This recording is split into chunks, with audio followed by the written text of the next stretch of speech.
when did the Micro Brawlers start? Like, when was the first one made? So this was the first one, actually. Colt Cabana was made. So they do Pro Wrestling Crate, which is a monthly subscription service. And you can watch my unboxing videos on this channel. I think it's been about 7 years. 2018, 2000, I think, maybe, right? Yeah, I'm like 16 17 in that area. Before 18, because I got him in New Jersey. I would No, say you know what? It was 2017 because I started getting the box, and my first brawler was Andre the Giant, and it was before WrestleMania 34. All it was like an item in the Pro Wrestling Crate, like the monthly subscription box that you get, and then it's like slowly steamrolled into what it is now. And now they put out 2 a month online exclusive. Then you have different multiple crates, and it's just like, and then certain wrestlers are buying their own and having their made. I'm like interested in this. Can I ask more questions about them? Sure, of course. Yeah. We are here to educate. So, what is the hardest Micro Brawler to find? X-Pac. X-Pac. It's he was X-Pac. canceled. He was in series. They used to do series back in the day. He was in series 2. Yeah. And him and Billy Gunn were made, and I guess they got cease and desisted really early into the production. And I think there's only 30 we found out. I mean, we can only find 30 of them that we know of. Okay. Yeah. But so they were released in those crates.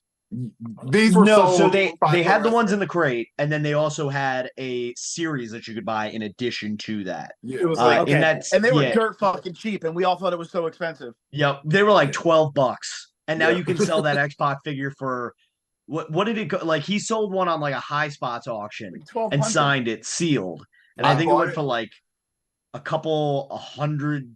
Did you go for it? Went for like $700. Yeah, I bought it for $100 at the time. I think from X-Pac himself on eBay, which I thought at the time was like the most insane thing ever. And I did like a duck race, so I mean, I probably made more than, but I made almost $1,000 for it when I sold mine. Oh, okay. I was going to ask Nick that. So I was going to say, so you have one, but do any of you guys? I had one. Okay, yeah, right. So currently, do any of you guys have this X-Pac? No.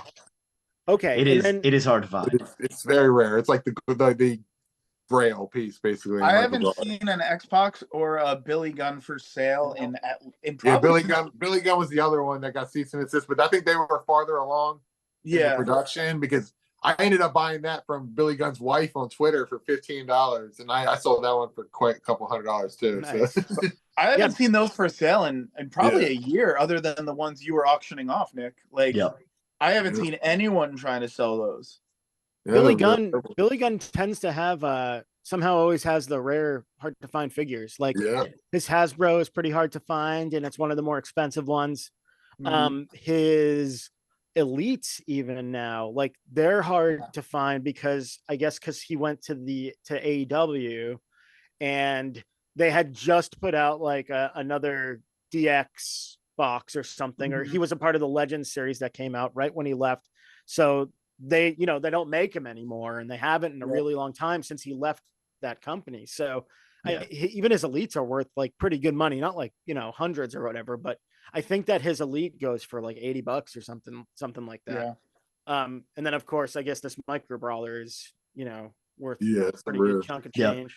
Yeah, they recently came out with a new one of Billy Gunn though, but it's Daddy Ass, and he's got the scissoring, so he can scissor man. Yep, that actually lines up with the Acclaim. It actually works with the Acclaim, like the 2 Acclaim, so they can do like a 3-way scissor. Nice. The Micro Brawlers can do the scissor. Yeah, the 2 Acclaim guys are scissoring. That might be the first 3 that I get. Yeah. It's pretty awesome. Although, so they sold them in the crates. They did the series, but then Matt Cardona, Mr.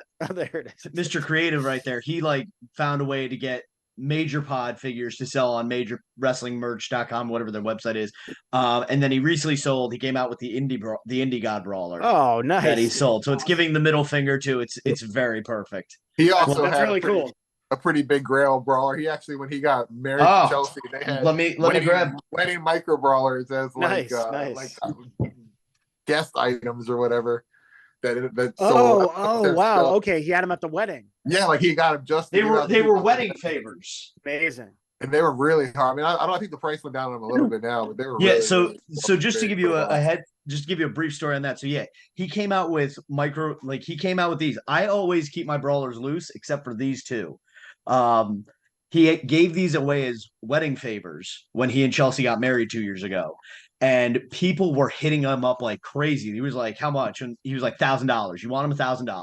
No problem. Yeah. And people, apparently some people that we know bought them. But then like a few weeks after the wedding, of course, you have extra wedding favors, and he put them up for sale, like $100 for the pair. And I was like, oh, I can afford that. Awesome. That's so cool. No problem.